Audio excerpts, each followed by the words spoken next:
आज की बहस में मुद्दा है दिल्ली में एमसीडी के बुलडोजर एक्शन को लेकर जारी सियासत का।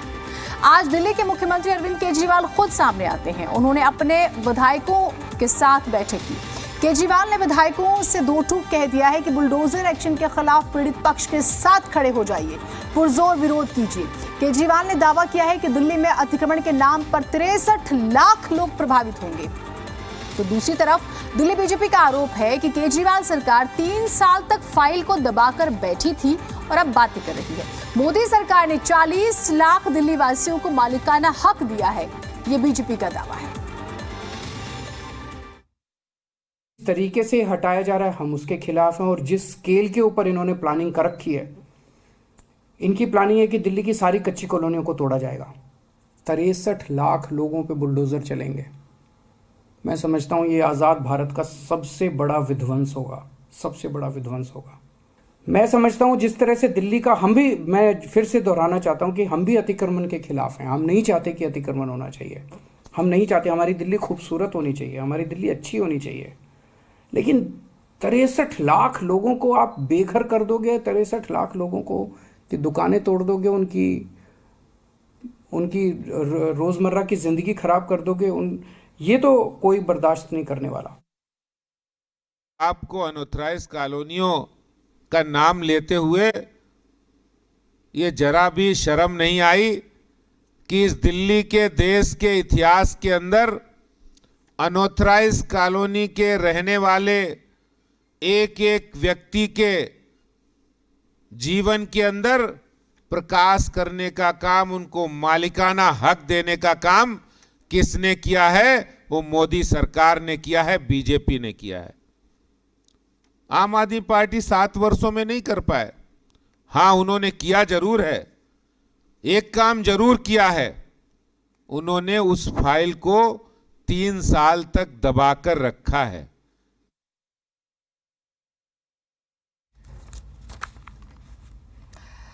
तो कुल मिलाकर आपने सुना, और इस पर राजनीति ही हो रही है। एमसीडी, यूं तो लगा था कि एमसीडी के चुनाव हो जाएंगे, लेकिन अब तो बयानबाजियां हो रही हैं। आज तो मुख्यमंत्री खुद सामने आते हैं और फिर बातें करते हैं। उन्होंने कई आरोप लगाए हैं।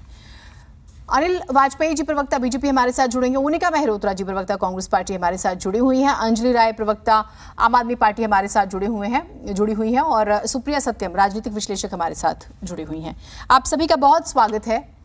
मैं आम आदमी पार्टी से ही इसकी शुरुआत करूंगी। अंजलि जी, 63 लाख लोगों का जिक्र हो रहा है बार बार, ये डाटा जो है एक बार बताइएगा, और आप लोगों को कैसे जानकारी मिली कि बीजेपी जो है, एमसीडी जो है, वो 63 लाख लोगों को बेघर करने वाली है दिल्ली में?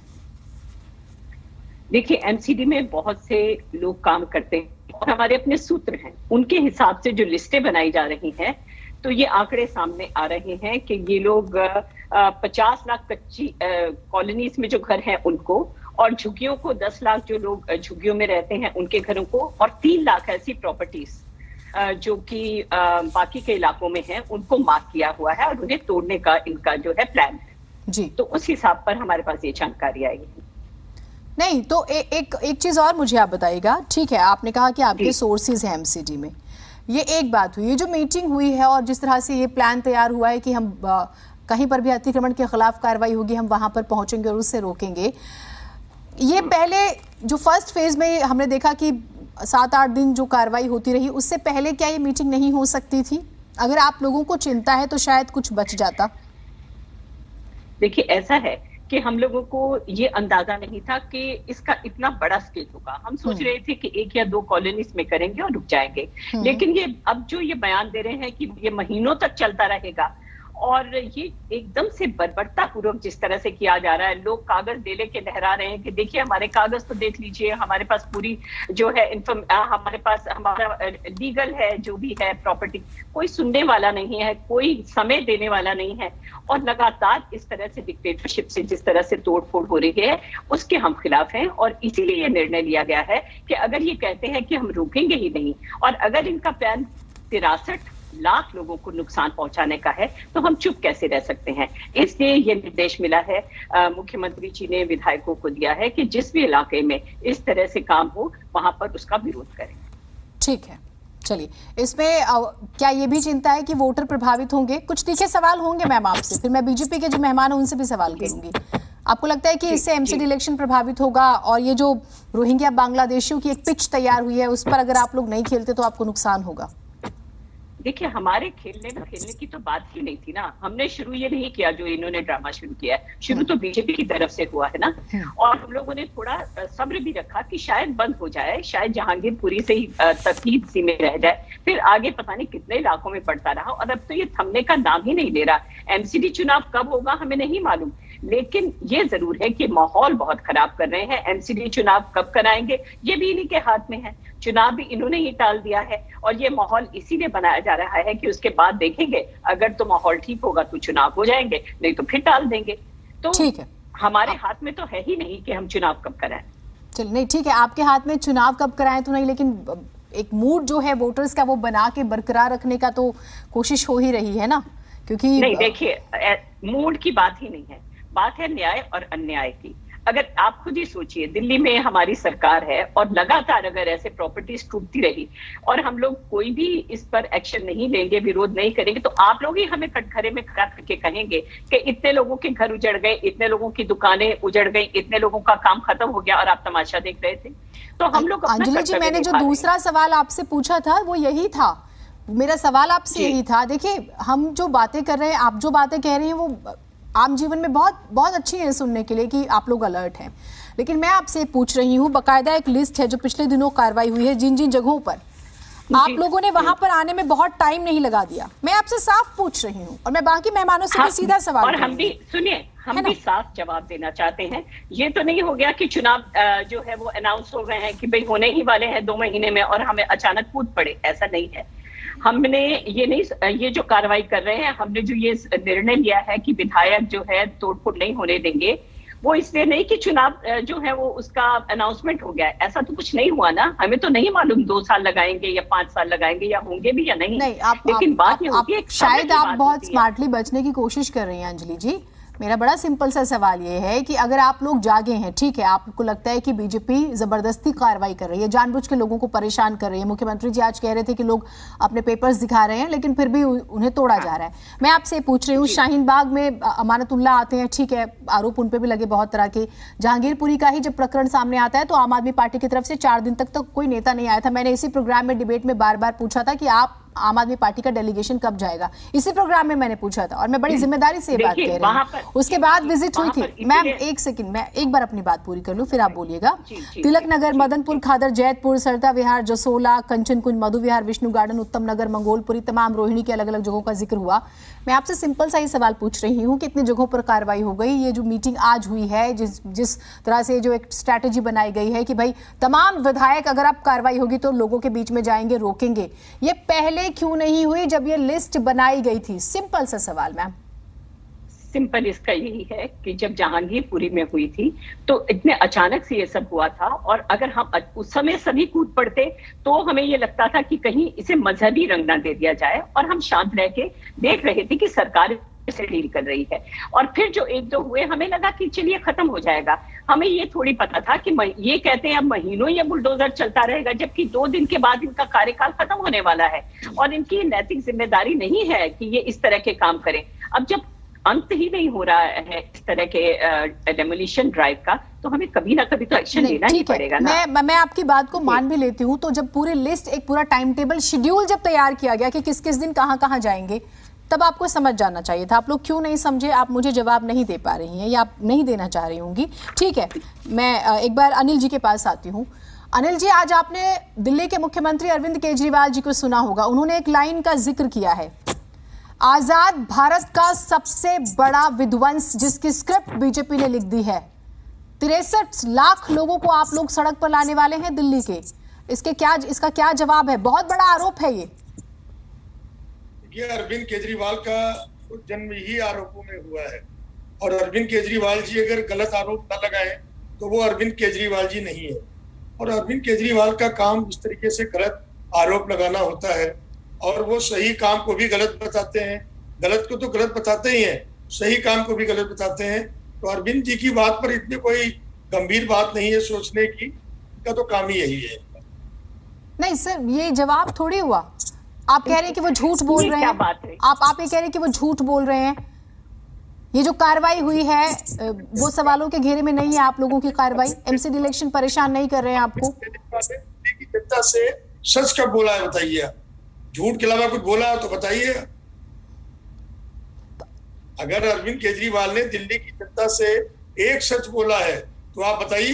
तो आप इस मंच से नहीं, ठीक है सर, देखिए अंजलि जी इस बात का जवाब देंगी, मैं तो यहाँ पर इस बात का जवाब नहीं दूंगी, लेकिन मैं आपसे ये पूछ रही हूँ, आप इस मंच के जरिए ये बात स्पष्ट करते हैं कि ठीक है बीजेपी 63 लाख लोगों को सड़क पर नहीं लाने वाली, ऐसी कोई उनकी प्लानिंग नहीं है? प्लानिंग नहीं है, ऐसी कोई योजना नहीं है। ठीक ये है, कोरा बकवास है जो अरविंद केजरीवाल जी कर रहे हैं। क्यों कर रहे हैं? और शायद अरविंद केजरीवाल अपना वक्तव्य भूल गए होंगे। दिल्ली के हजारों लाखों लोगों को और अनऑथराइज्ड कॉलोनी को नियमित करने का काम हमारी भारतीय जनता पार्टी की सरकार ने किया है। और इन्हीं अरविंद केजरीवाल जी हमारे देश के प्रधानमंत्री माननीय नरेंद्र मोदी जी और हमारे देश के गृह मंत्री माननीय श्री अमित शाह जी और माननीय हरदीप पुरी जी का धन्यवाद किया है। उजाड़ने का काम हम लोग नहीं करते हैं। अरविंद केजरीवाल जी ने कहा था एक बार कि अगर रेलवे के पीछे कुछ लोगों को हटाया जाएगा तो हम जाएंगे। मैं पूछना चाहता हूं अरविंद जी, जो लोग बेचारे आज तक उजाड़े गए, दिल्ली सरकार ने कितने लोगों को रहने के लिए उनको मकान दिए हैं? एक भी तो बताएं। वो भारतीय जनता पार्टी हमारी जो है ये लोगों को उजाड़ने का काम नहीं करती है, हम बसाने का काम करते हैं। लेकिन ये वायदा किसका था? जहां झुग्गी वही मकान, ये वायदा किसका था? क्या जहां झुग्गी वही मकान, ये वायदा किसने किया था? जहाँ झुग्गी हुई मकान हम लोगों ने भी किया। आपने किया था ना सर? और घर बनाने के लिए भी हम लोगों ने हाँ, किया। मैं इसीलिए आपसे पूछ रही हूँ। उजाड़ने का काम ही नहीं किया। हाँ, तो ये जो देखिए, मैं इसीलिए पूरा वक्त लेके बात करूँ ताकि सभी की बात स्पष्ट आ पाए।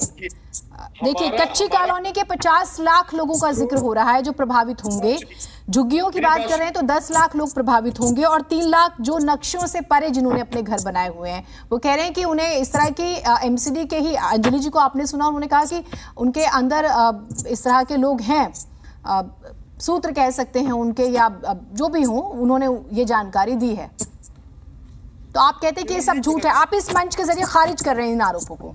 बिल्कुल खारिज कर रहे हैं। मैं आज भी कह रहा हूं, भारतीय जनता पार्टी ने किसी को उजाड़ने का काम नहीं किया है। उजाड़ने का काम तो कांग्रेस पहले करती आई है और पार्टियां करती आई है, हमने कभी नहीं किया। ठीक है, तो लोगों को बचाने का काम करते हैं। आज उत्तर प्रदेश में देखिए, हमारी सरकार ने 2.5 से 3 लाख रुपए तक हर घर को घर बनाने के लिए दिए हैं। अभी यूपी नहीं जाएंगे सर, अभी दिल्ली में रहेंगे जब तक एमसीडी इलेक्शंस नहीं है। सर, एक बार दिल्ली की एमसीडी की समस्या को समझ लेते हैं लोगों की। जो रोज रोज, वैसे तो बहुत सारे मुद्दे हैं, आप लोगों से भी सवाल होने चाहिए। जो मुंडका में हुआ है, वहां भलसवा में आग लगी हुई है कूड़े के ढेर में, आप लोग कितनी मेहनत कर रहे हैं, सब पे सवाल होने चाहिए बहुत निष्पक्ष तरीके से। ओनिका जी को जरूर दिखाइएगा। ओनिका जी, कांग्रेस पार्टी के भी तमाम लीडर्स हैं जो लगातार आरोप लगा रहे हैं कि आम आदमी पार्टी और बीजेपी दरअसल दोनों एक ही हैं और आरोप प्रत्यारोप खेल रहे हैं। क्यों कांग्रेस पार्टी को ऐसा क्यों लगता है?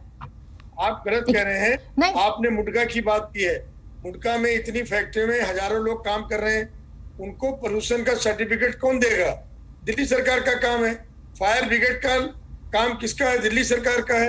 उन्होंने क्यों नहीं फायर सिस्टम को चेक किया? जब इमारत बनती है, आपने अच्छी बात कह दी। ठीक है सर, अब मैं इसी पर 2 मिनट बात कर लेती हूँ। एक बार इमारत बनती है तो कौन उसको पास करेगा? और मुंडका की जो जिस फैक्ट्री का हम जिक्र कर रहे हैं उसके लीगल बहुत सारे पहलू फंसे हुए थे। अभी अंजलि जी बताएंगी, ब्रजेश पाठक जी ने बकायदा कल ही प्रेस कॉन्फ्रेंस किया, आज के तमाम अखबारों में उसके तमाम जो लूज पोल्स हैं वो सब छपे हुए हैं। देखिए, मुंडका में मैं फिर कह रहा हूं आपसे, दिल्ली पोल्यूशन बोर्ड कहाँ सोया हुआ था? वो किस विभाग के अंतर्गत आता है? दिल्ली सरकार के अंतर्गत आता है। और फायर जो सिस्टम है किसके अंडर में आता है? दिल्ली सरकार के अंडर में आता है। आज बेचारे बेगुनाह लोग मारे गए। आज केजरीवाल जी ने पल्ला झाड़ दिया, हम न्यायिक जांच कराएंगे। अरे भाई, मुख्यमंत्री जी को तो उसी समय पहुंचना चाहिए। सतेंद्र जैन भी कितने घंटे वहां लेट पहुंचे। आज बेचारे गरीब लोग जो वहां काम करते थे वो बेचारे मारे गए, उनके परिवार उजड़ गए। आप समझ नहीं रहे, या तो आप सवाल से बच रहे हैं। ठीक है, उस पर भी सवाल होते रहेंगे सर, हुए हैं सवाल और उसमें तो सभी बराबर के दोषी हैं और स्पष्ट है उन सभी अधिकारियों पर और जो लोग शामिल हैं जिन्होंने लापरवाही की है, होना तो ये चाहिए कि हत्या का मामला दर्ज होना चाहिए इन लोगों के खिलाफ, जिनकी लापरवाही से 27 तो हम बात कर रहे हैं 8 लोग पहचान में आए, बाकी तो पहचान भी नहीं हो पाई है। आप सोचिए कितनी बड़ी आपदा है उस परिवार के लिए, जीवन भर के लिए। ओनिका जी ठीक है सर, मैं एक बार बाकी मेहमानों को शामिल करूं, सभी से बातचीत जरूरी है। ठीक है सर। दिल्ली में इतना बड़ा कांड हुआ है, अगर उनके अंदर नैतिकता है, जरा सा भी राजनीतिक मापदंड है और अपने आप को राजनीतिक कहते हैं और दिल्ली का समाज सेवक कहते हैं, शायद उनको याद नहीं होगा। ये हमारी बहन जी बैठी हैं, लाल बहादुर शास्त्री ने जरा सी रेल दुर्घटना के लिए अपने प्रधानमंत्री पद से इस्तीफा दे, रेल मंत्री थे, उन्होंने ऐसे बहुत से मामले गुजरे हैं पिछले दिनों। अगर नैतिकता की ही बातें होती तो बहुत सारे मंत्री आज अपने घर पर बैठे आराम कर रहे होते। नैतिकता के आधार पर उन्हें भी इस्तीफा दे देना चाहिए था। सर बहुत लंबी बहस हो जाएगी। इस देश ने 2-3 साल में जो देखा है उस पर तो फिर तो बहुतों को इस्तीफा देना चाहिए। आप नैतिकता की बातें कह रहे हैं, बहुत अच्छा शब्द है, काश कि ये होता नेताओं में, कुछ नेताओं में, मैं सभी को नहीं कहूंगी लेकिन कुछ में तो बहुत ना के बराबर है। ओनिका जी आप प्लीज अपनी बात रखिएगा। सर प्लीज बाकी मेहमानों को बोलने दीजिए please. Sir Anil ji please बोलिए आप। जीनत जी आपके सवाल का आंसर इन दोनों के आर्गुमेंट से मिल रहा है। आपको साफ दिखाई दे रहा है कि पासिंग द पार्सल वाली बात हो रही है और ब्रशिंग के अंदर कार्पेट अभी तक यही करते आए हैं। ठीक है, ये कहते हैं कि उजाड़ने का, बसाने का, तमाम ये बातें करते हैं।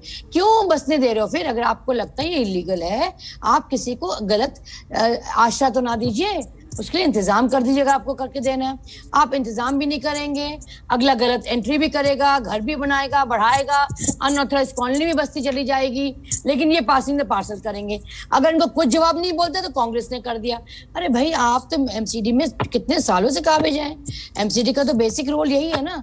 आपके काउंसलर्स तमाम जगहों में घूमते हैं। अब तो आम आदमी के काउंसलर्स भी इसके अंदर हैं, ऐसा नहीं कि उनके पार्टी के लोग जीत के नहीं आए। तो ये पासिंग द पार्सल और बक मत करिए, बिकॉज अल्टीमेटली लोगों को न्याय नहीं मिलता, अन्याय कर रहे हैं आप लोगों के साथ। पहली सीढ़ी यही है कि बनने मत दीजिए। आप लोग कहते हैं कांग्रेस कांग्रेस कांग्रेस, चलिए मैं कहती हूँ कांग्रेस ने बनाया, उसके आगे अब क्योंकि बीजेपी ने एक पर्चा जारी कर दिया तो आम आदमी अलर्ट हो गया। अरे भैया क्या होगा, चुनाव होंगे तो हमारे दिल्ली में हमारी साख ना गिर जाए। तो पॉलिटिकल स्टंट मत करिए, लोगों को राहत दीजिए। अब जीनत जी ये राहत क्यों देंगे? क्योंकि ये मुद्दे भटकना चाहते हैं। ना विमेन सिक्योरिटी, ना अनएम्प्लॉयमेंट की बात करेंगे, ना महंगाई की बात करेंगे। सोल्यूशन ही नहीं है, वे फॉरवर्ड ही नहीं है, ऑल्टरनेटिव्स नहीं है, प्लान बी तैयार नहीं है इनका, सिर्फ एक गिमिक्स है।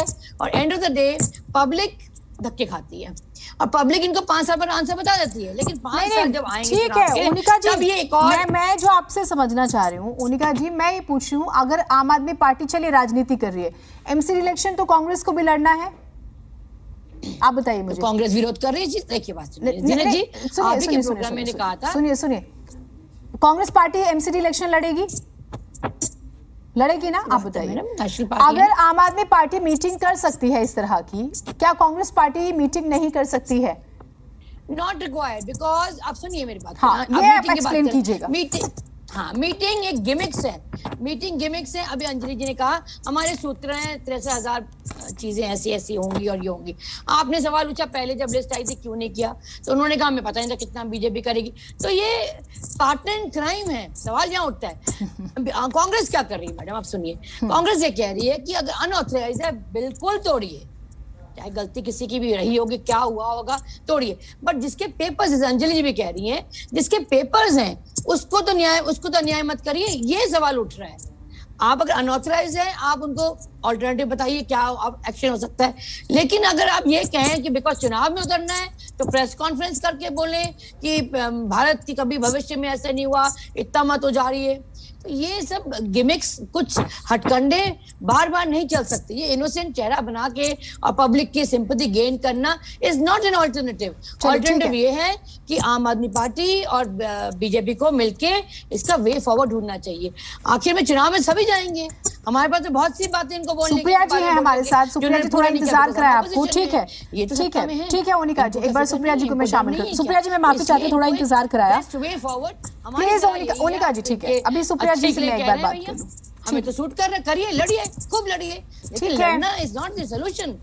हमेशा आपने ये दिखाया एक ही पहलू के दो सिक्के हैं दोनों, लेकिन फिर भी एक दूसरे की आप मेरी आवाज सुन पा रही हैं ओनिका जी? मैं आपसे रिक्वेस्ट कर रही हूँ कि आप एक बार चुप होइएगा। मैं सुप्रिया जी से एक बार बात करती हूँ। ठीक है, आपकी बात आ गई है। मेरी रिक्वेस्ट है हम एक एक करके एक दूसरे को सुने, बोलने दें, उनकी बातें पूरी आए। कम से कम इस डिबेट का तो यही एक फॉर्मेट है कि हम सब आपस में खुलकर बात करें। सुप्रिया जी, आज जो अरविंद केजरीवाल जी ने बात कही है, देखिए हम लंबे समय से एमसीडी की कार्रवाई और अतिक्रमण पर बातें देख रहे हैं, सुन रहे हैं, सेक्शंस फॉलो हुए नहीं हुए। दो बातें पैरेलल चल रही हैं। एक तरफ के अतिक्रमण है, दिल्ली को हमें मुक्त कराना, दूसरी तरफ रोहिंग्या और बांग्लादेशी, तो वो सब मिक्स हो रहा है। दूसरी बात ये कि आज अगर अरविंद केजरीवाल जी ये बात करें कि ये तो आजाद भारत का पहली बार ऐसा विध्वंस होगा, क्या ये माहौल बनाने के लिए है कोशिश कि अब एकदम एक्टिव मोड में आ गए, एमसीडी इलेक्शन लड़ना है हमें, अब हम तैयार हैं? सबसे पहले मैं आपको धन्यवाद देती हूँ कि मैं तमाम चैनल में के पैनल पे बैठती हूँ, जिस तरह से निष्पक्ष होकर आप सवाल कर रही हैं, बहुत कम पैनल पे ये होता है। और अब आपका सवाल का मैं जवाब देती हूँ। देखिए, लोकतंत्र की खूबसूरती है कि विपक्ष विरोध करे, लेकिन किन शब्दों में करे, किन मुद्दों पे करे, ये विपक्ष को तय करना होता है। ये नहीं होता है कि जहां अतिक्रमण होगा, जहां पे अवैध, जहां पे बुलडोजर होगा, वहां पे हम सड़क पे बैठ जाएंगे। ठीक है, आंदोलन की, अन्ना के आंदोलन की आग से निकली हुई पार्टी है आप, लेकिन इनके में कुछ मापदंड है, कुछ बात है। आपको अभी सारी कुंडली जागरण, और ये चुनाव के टाइम में पार्टी कोई भी, सारी राजनीतिक पार्टियों से ये पूछना चाहती हूँ कि ये कुंडली जागरण ये चुनाव के टाइम में ही क्यों हो रहा है? उनको हटाना है 63 लाख लोगों को, उसके लिए कोई एक ठोस रोड मैप क्यों नहीं है? वो केंद्र, देखिए भाजपा देश में कानून व्यवस्था है, कानून ये कार्रवाई कर रही है, तो देश में कानून व्यवस्था भी है। ऐसा नहीं है कि जिसके घर पे चाहे उसके घर पे भाजपा बुलडोजर चला दे। अगर बात हो रही है तो बात फिर सिर्फ इन लोगों के ऊपर ही क्यों है? फिर बात होनी चाहिए तो मेहरौली के जो सैनिक फार्म के फार्म हाउसेज हैं उनके ऊपर भी बात होनी चाहिए, उनके ऊपर भी बुलडोजर चलनी चाहिए। जब आप बात कर रहे हो तो आप उनकी भी बात करो ना, यहाँ से क्यों शुरू कर रहे हो? ठीक है, ये भी हमें दिल्ली में रहते हैं, हमें साफ दिल्ली चाहिए, स्वच्छ दिल्ली चाहिए, मैं मानती हूँ इस बात को। और मैं इस बात की भी खिलाफत में हूं कि अगर 20 फीट की आपकी दुकान है, आपने 20 फीट इंक्रोचमेंट कर रखा है, तो आप इंक्रोचमेंट को हटा दीजिए, उसकी जो दुकान है। लेकिन जो लोग 35 साल से, 40 साल से, 25 साल से, 20 साल से कहीं रह रहे हैं, तो सरकार को, चाहे सरकार कोई भी हो, वो केंद्र की सरकार हो या आपकी सरकार हो, पहले एक रोड मैप बना के इनको व्यवस्था करनी चाहिए, ऑल्टरनेट व्यवस्था करनी चाहिए। और ये आप जो इतने बातों के बताशे बांटती है, आपने यमुना की हालत देखी है, क्या हालत है इनकी, तो उनको उनपे भी थोड़ी देखनी चाहिए कि क्या कर रहे हैं ये। तो ये तमाम, ये दिल्ली में चुनाव है इसलिए तनाव है, ये तमाम तामझाम इसलिए हो रहा है क्योंकि अभी एमसीडी का चुनाव है, फिर थोड़े दिन के बाद ये सारे मुद्दे ठंडे हो जाएंगे। जी, ये आपने बड़ी अच्छी बात कही, एमसीडी का चुनाव है इसीलिए तनाव है, इसीलिए बहुत फिक्र है दिल्ली वालों की। क्या है सुप्रिया जी? इसीलिए फिक्र है। और शायद मैं दिल्ली वालों को की क्यों बात करूं, सभी राजनीतिक दलों को दरअसल अपने वोटर्स की फिक्र है। बिल्कुल, सेंधमारी तो वही करनी है ना? बिल्कुल, सेंधमारी वही करनी है। और ये तमाम वो लोग हैं जो आम लोग हैं, जो आप ये देखिए, वो झुग्गी में रहने वाले लोग हैं, बहुत निचले तबके के, बड़े जोड़ जोड़ के उन्होंने अपने घर बनाए हैं। तो ये तमाम जो भी राजनीतिक पार्टियां हैं, ये रोटियां सेकने का काम करती हैं।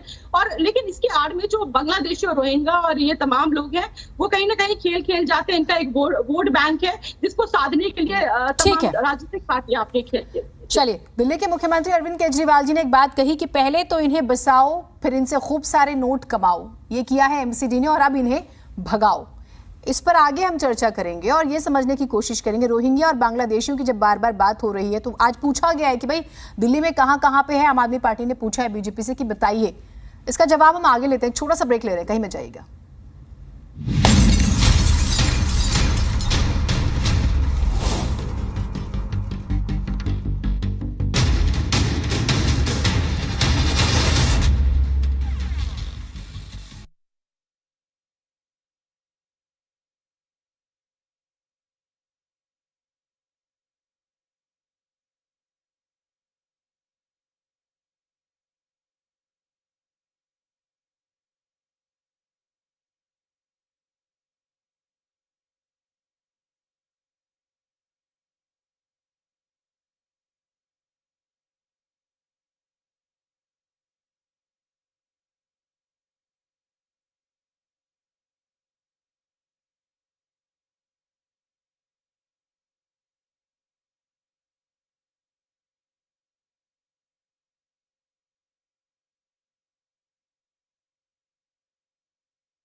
ब्रेक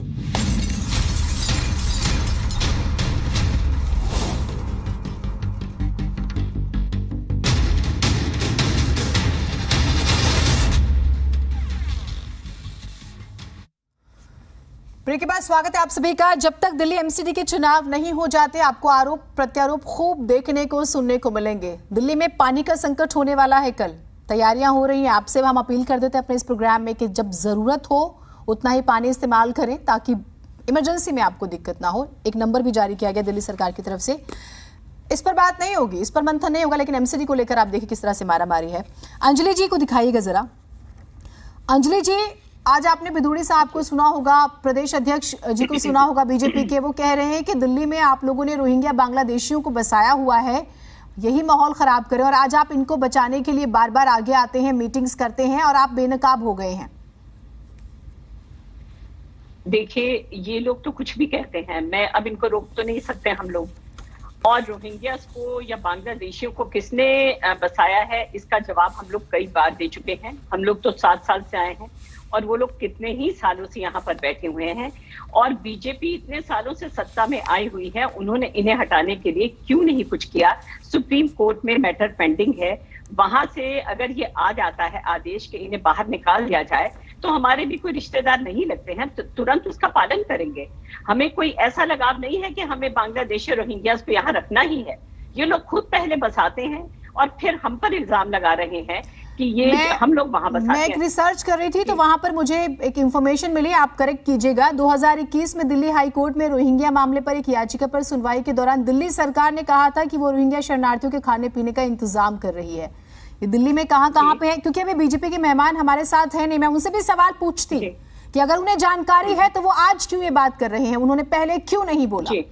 मैं उनसे पूछती, लेकिन ये दिल्ली सरकार का स्टेटमेंट है, जवाब है, आप इस पर बताइएगा जरा, क्यों जरूरत आन पड़ी आप लोगों को? देखिए, अगर कोई दिल्ली में बसा हुआ है तो उसे अगर खाना नहीं मिल रहा है तो हम तो किसी को भी देंगे। हम हिंदुस्तान के वासी हैं, हम हिंदुस्तानी हैं, और ये हमारे कल्चर में, संस्कृति में है कि अगर किसी को जरूरत है तो हम उसकी मदद करेंगे। और सरकार माँ बाप के समान होती है, वो चाहे रोहिंग्या हो, बांग्लादेशी हो, या बिहारी हो, या यूपी के रहने वाले हो, कहीं के भी होंगे। अगर दिल्ली में रह रहे हैं और उनके पास जो है सुविधाएं नहीं है, तो हमारा ये फर्ज बनता है कि पानी हो, खाना हो, बिजली हो, ये हम उन्हें प्रदान करें। उनको रहना है या नहीं रहना, अब ये मामला कोर्ट में लंबित है। कोर्ट को इसका फैसला तुरंत करना चाहिए। हमने ना उन्हें बसाया है और ना ही हमारे पास इतनी ताकत है कि हम उनको निकाल पाए। निकाल पाना जो है वो केंद्र का या सुप्रीम कोर्ट के अंडर है। वो अगर नहीं उनको लगता है ये गलत है लोग, तो उन्हें निकाले ना, हम कब रोक रहे हैं? ये ह्यूमैनिटेरियन ग्राउंड पे तो बहुत अच्छी बात आपने कही, ये ह्यूमैनिटेरियन ग्राउंड पर तो है, लेकिन मैं देखती हूँ कि भारत ने स्पेशली यूएन की जब शरणार्थी संधि है 1951 या फिर 1967 का भी मैं जिक्र करूं, प्रोटोकॉल का हस्ताक्षर देश नहीं है भारत, और रोहिंग्या शरणार्थियों को यूएन को लेकर जो यूएन के नियम है उस पर उसको मानने के लिए हम बाध्य भी नहीं है। तो उस लिहाज से क्या आप लोगों ने ऑब्जेक्ट किया? आप लोगों ने बताया कि भाई दिल्ली में यहाँ पर ये बसे हुए हैं, आपने कोई लेटर लिखा हो कि भाई इन्हें निकालिए दिल्ली की सेफ्टी के लिए? दिल्ली तो वैसे भी कैपिटल है, हमेशा एक मैं कहूँ कि एक सेंसिटिव सिचुएशन में रहती है, फेस्टिवल्स को लेके, तीज त्योहार को लेके हमेशा एक अलर्ट रहता है। तो आप लोगों ने कभी इस तरह के लेटर्स लिखे जो आज वो आरोप लगा रहे हैं, तो आज आप उनको काउंटर कर सकते थे? देखिए, ये जो अभी इन्होंने लेबल लगाया है ना, रोहिंग्या और बांग्लादेशी ही गुंडे हैं और वही बदमाशी करते हैं, वो पहले इन्होंने कभी ऐसे आरोप लगाए नहीं थे, और हम भी उन्हें जैसे बाकी के नागरिक हैं उसी तरह से ट्रीट कर रहे थे। लेकिन अगर इनको ये लग रहा है कि सारा जो है उत्पात उनकी जड़ बांग्लादेशी और रोहिंग्या से है, तो जरूर इनको कदम उठाना चाहिए। हम साथ देंगे। हम क्यों जो है असामाजिक तत्व उनको यहाँ पर शरण देंगे? हम नहीं देंगे। देखिए, दो बातें हुई हैं अंजलि जी। एक तो जब जहांगीरपुरी की कार्रवाई हुई थी तब आम आदमी पार्टी के तमाम नेताओं ने रोहिंग्या और बांग्लादेशियों का जिक्र किया था। बार बार एक सवाल पूछा जा रहा है कि एमसीडी इलेक्शन के लिए एक स्क्रिप्ट तैयार कर रहे हैं आप लोग, रोहिंग्या बांग्लादेशी जो है बहाना और किसी और विशेष समुदाय पर है निशाना। आरोप ऐसे भी लग रहे हैं। निशाना किसका है, हमारा या बीजेपी का? आप दोनों एक दूसरे के संरक्षण की बातें करते हैं। हमारे जी नहीं, हमारी तरफ से नागरिक सभी हमारे लिए एक समान है दिल्ली के, चाहे वो किसी भी जात के हो, किसी भी पात के हो। इसीलिए हम लोग जो है एकदम, जब जहांगीरपुरी में ये हुआ था, वायलेंस हुआ था, तो हम एकदम नहीं पहुंचे। हम नहीं चाहते थे कि उसको कोई जो रिलीजियस इस तरह से कोई कॉम्युनल उसके ऊपर रंग दे दिया जाए। और हम लोग सभी के साथ हैं, चाहे वो किसी भी जात का, किसी भी पात का, वो दिल्ली का नागरिक हो, चाहे वो कोई धर्म हो, चाहे वो कुछ भी हो, हमें उससे कोई लेना देना नहीं है। और हम क्यों कोई रंग देंगे? हमें तो हर समाज के लोग जो है वोट दे रहे हैं, चाहे वो कोई भी हो, तो हमें इस तरह का कोई खतरा नहीं। खतरा इन लोगों को है, इन्हें लगता है कि ये हारने वाले हैं। एमसीडी के चुनाव से इनकी रिपोर्ट्स जो इंटरनल थी बहुत खराब आई। इन लोगों ने इसको पहले तो जो है वो पोस्टपोन कर दिया। अब ये माहौल ऐसा बनाना चाहते हैं कि जो है कम्युनल कुछ हो जाए और हिंदू मुस्लिम में डिवाइड कर दें और वोट जो है शायद इनको पड़ जाए। लेकिन दिल्ली के लोग जो हैं वो इन बातों में नहीं आते। आज जो दूसरी प्रॉब्लम्स है, जो दूसरी कठिनाइयां हैं, जैसे बेरोजगारी है, महंगाई है, उससे त्रस्त हैं लोग। अगर इनके पास कोई हल उसके लिए है तो वो दिखाएं। लोग इन बातों में उलझकर इनको वोट नहीं देंगे। आम आदमी पार्टी भी इसके लिए तो मेहनत करती जमीन पर नजर नहीं आ रही ना अंजलि जी। अभी मैंने पानी की किल्लत का जिक्र किया, आज की ही खबर है। सौरभ भारद्वाज जी से बातचीत भी हुई है, उन्होंने भी कहा है कि ठीक है हम उस पर काम करेंगे। दिल्ली वालों को पानी की दिक्कत होगी, कई जगहों पर हो भी रही है, कई जगहों पर हो भी रही है, पानी की दिक्कत है, तो हम उस पर कोई प्रोटेस्ट होता हुआ नहीं देखते। देखिए गर्मी जो है इतनी ज्यादा पड़ी है, कल 49 डिग्री सेल्सियस जो था टेम्परेचर हो गया था। इतनी गर्मी में पानी की किल्लत तो लेकिन ये तो स्वाभाविक है। देखिए पता है अंजलि जी, ऐसा नहीं कि पहली बार गर्मी पड़ रही है। सुप्रिया जी हमारे साथ हैं और बाकी मेहमान जुड़े तो बताइएगा। सुप्रिया जी, ये बांग्लादेशी जो है वो एकदम से स्क्रिप्ट में आ गए, रोहिंग्या एकदम से स्क्रिप्ट में आ गए। अब आप देखिए, अगर मैं सिर्फ होम मिनिस्ट्री के डाटा का जिक्र करूं और स्पेशली इंडियन गवर्नमेंट का जिक्र करूं, राज्यसभा में 2017 में जो है गवर्नमेंट कहती है कि भारत में करीब 40,000 रोहिंग्या है और 2021 की जब हम बात करते हैं दिसंबर तक 18,000 रोहिंग्या मुस्लिम्स के होने की भी जानकारी का जिक्र होता है। ये 18 से 40,000 हो जाते हैं। डाटा भी है, सब कुछ है, फिर हम इन्हें बचा के रखते हैं ताकि हम इलेक्शंस आ जाए, फिर हम इन पर बात करें और एक हम माहौल जो है बना ले। तो क्यों नहीं दोनों से सवाल हो, और ये दोनों को ही प्यारे हैं। बहुत बढ़िया सवाल, बहुत ही अच्छा सवाल, क्योंकि मैंने बंगाल के चुनाव में भी थी मैं, और काफी नजदीक से मैंने बंगाल और बांग्लादेश और रोहिंग्या का वहां भी बहुत बड़ा मुद्दा है पश्चिम बंगाल में, वहां भी मैंने देखा। अब दूसरी सबसे बड़ा सवाल, बांग्लादेशी जो हैं ये उड़ के आते हैं कहीं से या यहाँ पैदा हो जाते हैं? ये बॉर्डर क्रॉस करके आते हैं, और बॉर्डर पे फोर्स किसकी होती है मैडम? तो ये वहां से ये चलता हुआ आ रहा है। जब ये बॉर्डर क्रॉस करके अंदर से आते हैं या किसी भी माध्यम से आते हैं, किसी भी रूट से आते हैं, तो वहां पे इनको रोका क्यों नहीं जाता है? और जब ये आ जाते हैं, और अभी जो मैडम इतनी वो कह रही थी कि हमारे लिए जनता जनता होती है, बड़ी इमोशनल बात है सब कुछ। इनको नहीं पता कि क्राइम जो होता है उसके पीछे कौन होता है या बाहर के लोग आते हैं। बहुत इमोशनल अगर आधार पे हम बात करें, उनकी बातें बहुत अच्छी थी, लेकिन सबसे जो मुद्दा है कि जो हमारे देश के लोग हैं उनकी जो चीजें, आज पानी की किल्लत है या तमाम तरह की जो चीजें हैं, हमारे हक की चीजें उनको मिल रही है, या अगर करप्शन बढ़ रहा है या आप देखिए क्राइम बढ़ रहा है, तो उसके पीछे कौन है? तो जैसे आज ये सड़क पे बैठ रहे हैं, क्यों नहीं ये बैठ के सड़क पे कहते हैं कि इनको बाहर निकालो? क्योंकि इनका वोट बैंक है, इनको इस्तेमाल करता है। दे दिया सुप्रिया जी, आपने खुद जवाब दे दिया था कि बॉर्डर से कैसे आते हैं। सीआरपीएफ जो है ना उसका, मैं बिल्कुल केंद्र सरकार के अंडर है ना। आज मैं बहुत खुश, पता है क्यों? क्योंकि एंकर जिस तरह से आज सवाल कर रही है, ये मुझे बहुत कम चैनल पे देखने को मिलता है। शायद इसलिए मैं खुल के और दिल से आज आपको जवाब दे पा रही हूँ बिना ये मैं बहुत। आप ये बताइए, वो बॉर्डर से कहीं ना कहीं बॉर्डर पे किसकी फोर्स होती है? मैं दोनों सरकारों में किसी राजनीतिक रंग में बंद के सरकार की होती है, लेकिन आप ये देखिए, अगर दिल्ली में वो बसे हुए, क्यों नहीं आप हर बात के लिए, अगर आप आंदोलन करते हो, सड़क पे बैठते हो, इसके लिए भी बैठो ना कि सुप्रीम कोर्ट में PIL लगाओ, आप उसके लिए आवाज उठाओ कि इनको बाहर किया जाए, क्योंकि कहीं ना कहीं आपका भी वोट बैंक इनको साधना है। आपको ये चीज पता है कि कोई पंगा नहीं लेगा, कोई बोलेगा नहीं, लेकिन इलेक्शन के टाइम में कैसे कुंडली जागरण हो जाती है सारे पार्टियों की। जो मामला कोर्ट में लंबित है, तो उसके खिलाफ हम कैसे बात करेंगे? वो तो कोर्ट में चला गया ना। और आपने खुद ही जवाब दिया कि सीआरपीएफ जो है वो जो वहां पर होती है, बॉर्डर सिक्योरिटी फोर्स होती है, वो रोक सकती है। मैं इसको एक आने और से, चीज तो इसमें फिर क्यों आने नहीं, देती ठीक है, मैं इसमें एक और चीज जरूर ऐड करती हूँ। सबसे पहले ठीक है, हमने ह्यूमैनिटेरियन ग्राउंड पर जो बात कही वो तो सुनने में बहुत अच्छी थी, ठीक है, लेकिन हमारी सेफ्टी, हमारे लोगों की सेफ्टी, हमारे देश की सुरक्षा हमारे लिए उससे ज्यादा जरूरी है शायद, जरूरी है, ठीक है ना। अब आप देखिए, ये अगर देश में, ठीक है, आप यहाँ फंसाते हैं, फिर उसे गुंडागर्दी करवाते हैं और फिर दोष हमें देते मैं हैं। एक चीज और ऐड यहाँ कर पर देती हूँ, आप दोनों से रिक्वेस्ट है, 1 मिनट शांत होइएगा। एक मिनट, ना सिर्फ एक मिनट मेरी अगर ये बात सुनिए। भारत में आ भी गए हैं, अगर ये विषय है, ये समस्या है, आप लोगों ने इस समस्या को जिस समय पर उठाए, टाइमिंग पर सवाल होते क्योंकि आगे एमसीडी इलेक्शन है, लेकिन ऐसा नहीं है कि ये समस्या नहीं है, ये समस्या है। और बीजेपी के नेता भी हमारे साथ नहीं है, वो होते तो मैं उनसे भी सवाल पूछती, कांग्रेस की नेता होती, मैं उनसे भी सवाल पूछती। अब आप ये देखिए, सबसे बड़ी बात, ये पूरा एक गैंग है, असम, बंगाल, मेघालय, अलग अलग हिस्सों में ये गैंग सक्रिय है। ये बकायदा आप देखिए, सीएनआरसी का प्रोटेस्ट होता है, रातों रात लोगों के राशन कार्ड बन गए, आधार कार्ड बन गए, कहां पे ये बसा दिए गए, जसोला, यमुना नदी के किनारे, श्रम विहार, कंचन विहार, साउथ दिल्ली, मदनपुर खादर, ये बड़े इलाके हैं दिल्ली के। क्या ये समस्या नहीं, ये समस्या है। आप लोगों ने समय गलत चुना इस पर बात करने के लिए, ये दिक्कत है। इसके लिए भी आप रोड पे आइए ना, आप आंदोलन कीजिए, इनको हटाइए। और जब क्राइम ये करते हैं और बदनाम मुस्लिम भाई होते हैं, तो आप ये भी तो देखिए ना, क्राइम ये कर रहे हैं हर जगह, हर जो भी मेजर क्राइम है इसमें संदिग्ध पाए जाते हैं, तो आप उस पे भी आप क्यों नहीं बैठती है, इसमें सड़क पे? ठीक है, अनिल जी हमारे साथ जुड़ गए हैं, एक बार उनको दिखाइएगा। अनिल वाजपेयी जी, आज बड़ा नेटवर्क की समस्या हो रही है, कुछ सवाल आपको शायद ज्यादा तीखे लग गए, आप इसलिए नेटवर्क की समस्या। खैर अनिल जी, आज बार बार बातें हो रही हैं कि दिल्ली में रोहिंग्या बसे हुए हैं, हमेशा बीजेपी के नेता कहते हैं। आवाज आ रही है? हाँ जी, आपको मेरी आवाज आ रही है सर? आ रही है, आपकी आ रही है। ठीक है अनिल जी, अगर आप लोगों के पास ये डाटा है कि आम आदमी पार्टी ने रोहिंग्या को बसाया हुआ है, दिल्ली में कहां पर बसाए हुए, जरा नाम ले लीजिएगा 2-4।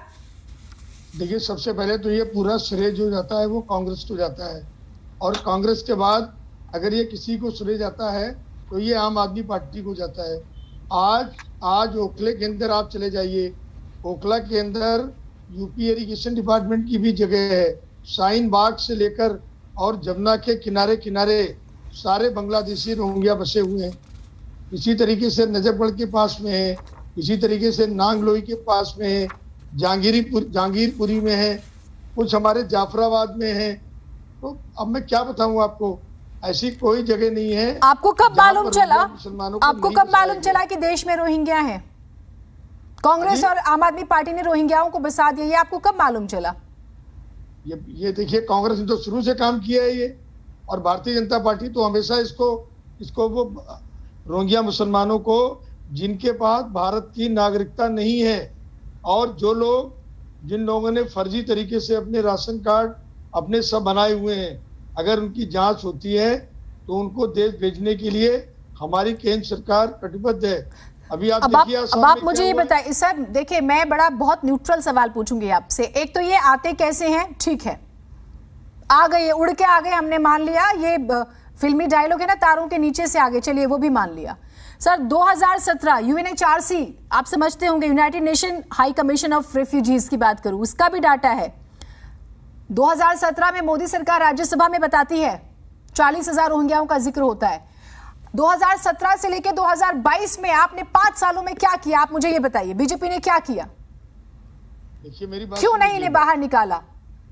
मेरी बात सुन लीजिएगा। मान लो अगर दिल्ली में आम आदमी पार्टी की सरकार है, या किसी राज्य में हमारे अपोजिशन की सरकार है, वो लोग काम कहाँ होने देते हैं, लोग कोर्ट चले जाते हैं।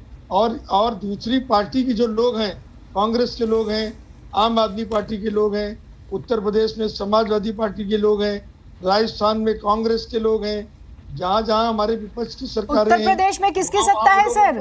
उत्तर प्रदेश में किसकी सत्ता है? माफियाओं के खिलाफ कार्रवाई हो रही है ना, आपका बुलडोजर फॉर्मूला उत्तर प्रदेश से ही आया है। आप अपने आप को असहाय दिखा रहे हैं? नहीं, असहाय नहीं दिखा रहे, बिल्कुल भी। आप असहाय दिखा रहे हैं। बाबा का बुलडोजर चल रहा है, और जहां रोहिंग्या मुसलमान हैं हम उनको हटा रहे हैं। आप देखिए ना, असम में हमने हटाया नहीं हटाया, आज रिजल्ट आपके सामने है। भारतीय जनता पार्टी तो संकल्पित है जहां रोहिंग्या मुसलमान दिल्ली का होंगे आपके पास क्या प्लान है? और ये सिर्फ उनको प्रेस देश से कॉन्फ्रेंस नहीं भगाने नहीं का सर काम सुनिए, आप जो करेंगे। बात नहीं, आप मेरी बात, या तो आप मेरे सवालों से बच रहे हैं या फिर आप जवाब देना नहीं चाह रहे हैं।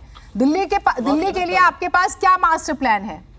मैं आपको देश के वो सभी राज्य बता दूंगी और किस राज्य में कितने रोहिंग्याओं का डाटा ऑफिशियली वेबसाइट पर है मैं आपको बता दूंगी। हमारे पास प्लान क्यों नहीं है? आज देखिए ना, अगर हमने शाहीन बाग और वहां पर जिन लोगों ने अथॉराइज्ड तरीके से कब्जा कर रखा था सरकारी जमीन पर, अगर हमारी एमसीडी के लोग और हमारी दिल्ली पुलिस उनको कब्जा हटाने के लिए गई तो अमानतुल्लाह अब आप मुझे, अच्छा चलिए, अब आप क्या कह रहे हैं? अब आप मुझे ये बताइए, जो एमसीडी की कार्रवाई हो रही है वो अवैध अतिक्रमण के खिलाफ हो रही है या फिर रोहिंग्या बांग्लादेशियों के खिलाफ हो रही है? ये आप स्पष्ट कीजिए पहले। खिलाफ हो रही है। किसके खिलाफ? उनको तय करना काम दिल्ली सरकार का है, गृह मंत्रालय का काम है, हमारा काम नहीं है। दिल्ली सरकार को अभी आपने मेरे सवाल नहीं सरकार को कहा भी है और दिल्ली सरकार उनको हटाने नहीं चाहती उनको, नहीं आप, और केंद्र सरकार उनको सहयोग देने को तैयार है। दिल्ली सरकार वाजपेयी जी कोई सहयोग लेने को तैयार नहीं है। वाजपेयी जी, मैं आपसे एक बार फिर से पूछती हूँ, अतिक्रमण के खिलाफ जो देश स्पेशली दिल्ली में अलग अलग जगहों पर कार्रवाई हुई है, वो अतिक्रमण के खिलाफ थी या रोहिंग्या बांग्लादेशियों के खिलाफ थी? दोनों के खिलाफ थी। कैसे आपने तय किया? की राजनीति चल रही है, ये आपने कैसे तय किया? आपने कुछ इलाके चुन लिए हैं? ऐसे लोग, अमानतुल्लाह ऐसे लोग, और दिल्ली के मुख्यमंत्री अरविंद केजरीवाल ने सारे विधायकों को बोल के कह दिया कि आप सब लोग सड़क पर उतरिए। ये क्या तमाशा है? एक वर्ग को खुश करने के लिए अरविंद केजरीवाल जी ये काम आज कर रहे हैं, लोगों को, दो लोगों को बांटना चाहते हैं। ये काम भारतीय जनता पार्टी ने तो नहीं किया। जिस आप एक वर्ग की बात कर रहे हैं, दिल्ली की 8 विधानसभाएं हैं बस उनके हिस्से में, सुनिएगा 7% आबादी है। सुनिए, मैं आपको बताती हूँ वो डाटा। एमसीडी इलेक्शन इस 7% आबादी से कोई नहीं जीत पाएगा, आप भी नहीं जीत पाएंगे। 8 विधानसभाएं जीत लेंगे, उसके ब्लॉक्स जीत लेंगे तो एमसीडी में नहीं आ पाएंगे आप जो कह रहे हैं उसकी गंभीरता को समझिए, आप मुझसे ज्यादा अनुभवी हैं सर। देखिए मेरी बात सुनिए, सुप्रीम कोर्ट हमारे देश का सर्वोच्च न्यायालय है और उससे बड़ी अदालत हमारी जनता की अदालत है। हम जीते तो जनता ने जिताया 8 लोगों को झूठ बोल के वोट ले लिए, और ऐसा नहीं है कि एमसीडी के चुनाव में हम हार जाएंगे। एमसीडी के चुनाव में, दिल्ली में जब भी चुनाव होंगे, चौथी बार एमसीडी में भारतीय जनता पार्टी, आप जीतेंगे या आप हारेंगे इस पर तो बात ही नहीं हो रही है। बात तो हो रही है, कह रही हो ना, नहीं आप कह रहे हो ना, एमसीडी की बात कर रहे हो। आपने मेरी बात को क्या समझा? आपने जिस एक वर्ग का जिक्र किया, मैंने उसका डाटा रखा है आपके सामने। शायद आप मेरी पूरी बात नहीं समझ पाए, और इसमें मुझे कोई अधिकार नहीं है, ना मैं कोई हूं कि मैं बताऊं कि कौन जीतेगा कौन हारेगा। जनता जिस पर भरोसा करेगी उसे सर माथे पे बिठाएगी, वरना बाहर का रास्ता दिखाएगी। आज रोहिंग्या मुसलमानों को और एक वर्ग को खुश करने का काम कौन कर रहा है? उनको बसाने का काम कांग्रेस ने किया है, कांग्रेस ने उनको खुश किया। आज जो कांग्रेस तो सत्ता से ही बाहर है सर, 2 राज्यों में है अपने बूते पर। कांग्रेस की स्थिति छोड़िए ना, और 2-3 में अलायंस के साथ जो उन्होंने किया है, जो अभी वो चिंतन शिविर से अभी फारिग हुई है कल ही, जो उन्होंने किया इतने सालों में, वो हमको भुगतना पड़ रहा है। अब भुगतने में थोड़ा टाइम तो लगेगा ना इसमें। सर 14 से लेकर 22 तक आप अभी भी कांग्रेस का रोना रोएंगे तो कैसे चलेगा? नहीं, अंजलि जी को दिखाइए। आम आदमी पार्टी में तो वही काम कर रही है। आज देखिए ना पंजाब में क्या हुआ है, पाकिस्तान जिंदाबाद के नारे लगाए गए, खालिस्तान जिंदाबाद के नारे लगाए गए। अंजलि जी नहीं सर, अभी पंजाब नहीं जाएंगे। अभी तो मैं दिल्ली और रोहिंग्याओं की बातों पे आ जाऊं। पंजाब जाएंगे तो फिर पंजाब पुलिस भी आ जाएगी, फिर बाकी स्टेट्स की पुलिस आ जाएंगी, और सबके जिस के पास पुलिस है वो कितना शक्ति प्रदर्शन कर रहा है वो भी आ जाएगा। अभी उस पे जाना ही नहीं है। ये तो अंजलि जी, मैं एक चीज आपसे समझना चाहती हूँ जिसका मुझे जवाब नहीं मिला, और दिल्ली वाले भी समझ रहे होंगे। दिल्ली के मुद्दों पर तो खैर बात होती नजर आ ही नहीं रही है। ये जो कार्रवाई हो रही है, ये रोहिंग्या बांग्लादेशियों के खिलाफ है या दिल्ली के अवैध अतिक्रमण के खिलाफ है? और अगर अतिक्रमण के खिलाफ है तो इसकी अलग प्रक्रिया होगी, रोहिंग्या बांग्लादेशियों के खिलाफ है तो इसमें तो चाहे एमसीडी हो, चाहे स्टेट गवर्नमेंट हो, सेंट्रल गवर्नमेंट हो, तीनों को बैठ के मुझे लगता है कि एक स्ट्रेटेजी पे काम करना पड़ेगा ना।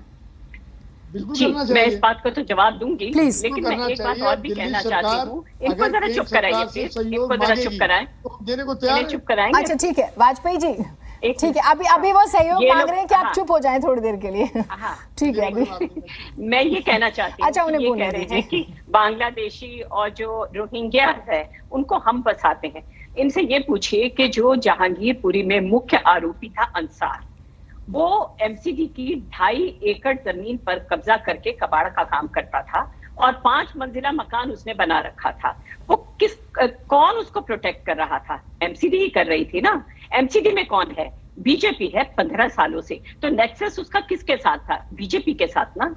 तो आप कैसे वाजपेयी जी को दिखाइएगा, हाँ। यूज करते हैं? आप लोग जो हैं, आप ही इन लोगों को यूज करते हैं, आप इन लोगों से बसा भी देते हैं, फिर दंगे भी करवाते हैं और फिर हम जैसे लोगों पर आप जो है आरोप लगाते हैं। बंगाल में होगा तो भी जो है हमने तो नहीं किया ना, हम बंगाल में तो थे नहीं पावर में, या कहीं और जो स्टेट्स हैं वहां पर भी रोहिंग्या बसे हुए हैं, तो आम आदमी पार्टी हर स्टेट में तो नहीं जा सकती है ना।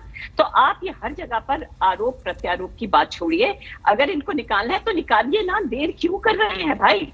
हम तो नहीं रोक रहे हैं आपको।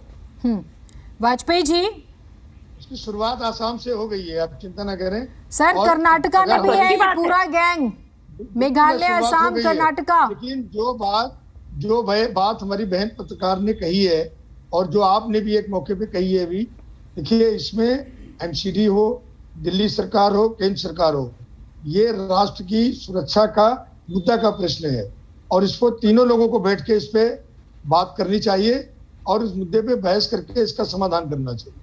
आप मैं लोग इस बात का समर्थन करता हूँ आपका। क्या लेकिन हमारे साथ सहयोग कौन करेगा?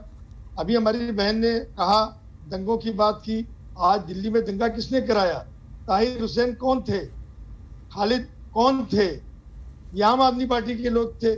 और जहांगीरपुरी में जिस आदमी पे आरोप लगाने की बात कर रहे हैं, उसकी आम आदमी पार्टी की टोपी लगाए, संजय सिंह के साथ उसकी फोटो छपी है। वो कौन सी पार्टी का कार्यकर्ता है? भारतीय जनता पार्टी का तो कोई नहीं। नहीं, तस्वीरें तो ऐसा नहीं है। बीजेपी के साथ भी आई है सर, पटका पहने बीजेपी के साथ भी आई है। अभी वही तो अंजलि जी जिक्र कर रही थी। अब फोटो तो आप कौन आपके किसके साथ साथ तो वो जोड़ देंगे, बराबर अलग काम बात। कर रहा था एमसीडी के साथ में 15 साल से। इतनी बड़ी जमीन का जो हिस्सा 2.5 एकड़ जमीन किसी को नहीं दिखाई दे रहा था एमसीडी में। बीजेपी के का वहां पर सत्ता थी, किसी ने उसको रोका नहीं। और वही मेरी बात मुख्य सुन जो था लीजिए। आरोपी था।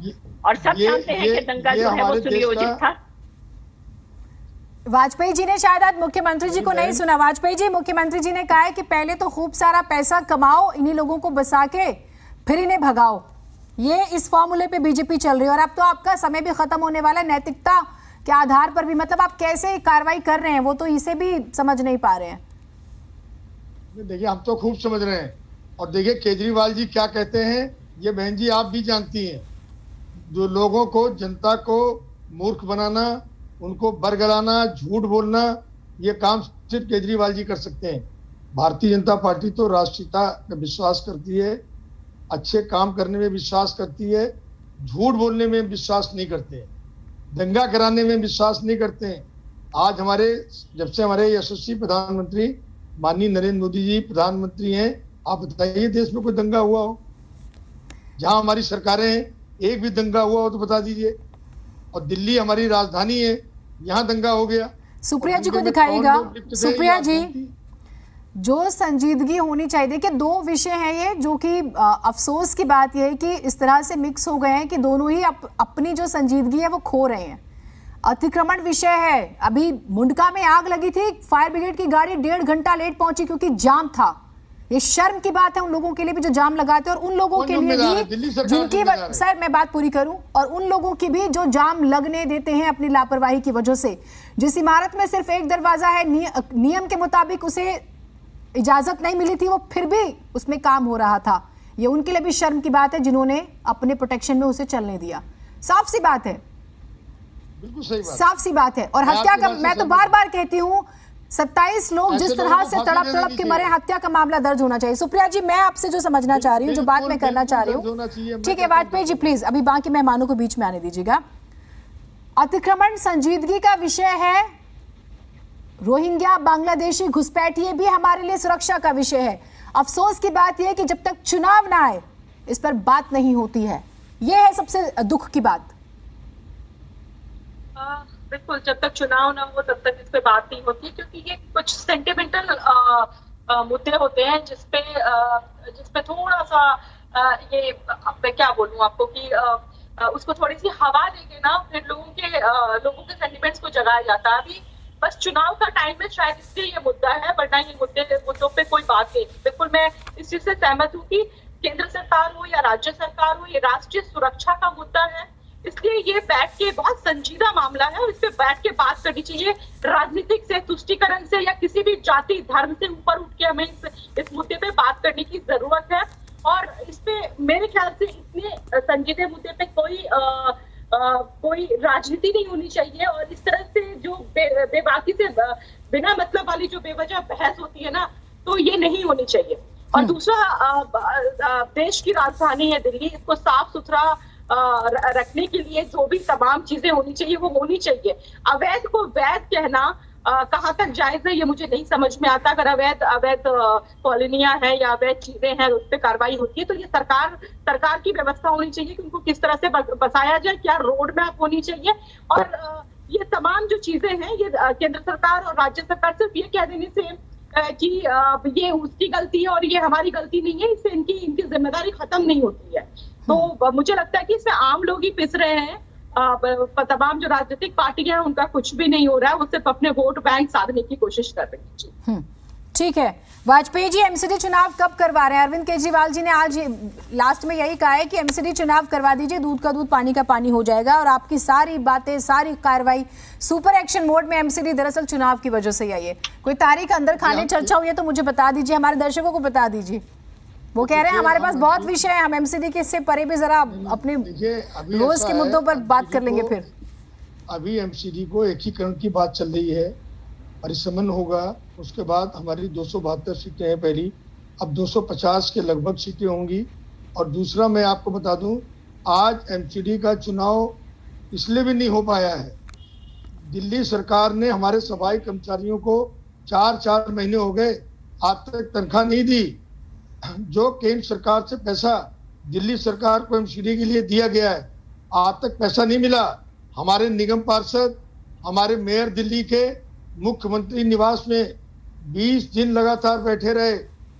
आज पूछिए केजरीवाल जी से आज, और हम चुनाव से नहीं डरते हैं। दिल्ली में चुनाव आज हो, कल हो, 1 साल बाद हो, 1.5 साल बाद हो, जब भी चुनाव होंगे केजरीवाल दिल्ली में एमसीडी का चुनाव हारेंगे। और एमसीडी का नहीं, लोकसभा भी हारेंगे और 25 में विधानसभा भी हारेंगे। हम चुनाव से नहीं डरते, इसीलिए आप चाहते हैं कि सब एक साथ कराएं, एक ही मूड में कराएं। वो यही तो आरोप लगा रहे हैं, इसी वजह से आप लोग इतनी मेहनत कर रहे हैं। ठीक है, वक्त की बंदिश है, लेकिन देखिए अगर रोहिंग्या ही बहुत बड़ा प्रश्न है तो बीएसएफ के डीजी 2018 में के शर्मा जी ने कहा था कि बॉर्डर सिक्योरिटी फोर्सेज ने अलर्ट भी किया था कि रोहिंग्या हमारे देश के लिए खतरा हो सकते हैं। उसके अलावा जैसे मैं जिक्र कर रही थी यूएनएचआरसी स्पेशली यानी कि United nation high commissioner of for refugees, वो ये कहते हैं कि रजिस्टर्ड तो दिल्ली में 1000 रोहिंग्या, लेकिन ये ज़्यादा भी हो सकते हैं। तो आप लोग ज़रा नेक नियत से इस पर बैठ के मंथन कीजिए। इलेक्शंस, देश तो इलेक्शन मोड में ही रहता है, लोग रहेंगे तभी तो चुनाव लड़ेंगे। आप लोगों की सुरक्षा पर काम कीजिए, बुनियादी मुद्दों पर काम कीजिए। सर, पानी की दिक्कत होने वाली है, प्रदूषण, भलसवा में आग लगी पड़ी है, प्रदूषण हो रखा है, दोबारा से कोई मुंडका ना हो जाए, इसके लिए काम कीजिए आप लोग। बहुत शुक्रिया आप सभी का। वक्त की बंदिश है मेरे पास, आप लोग जुड़े।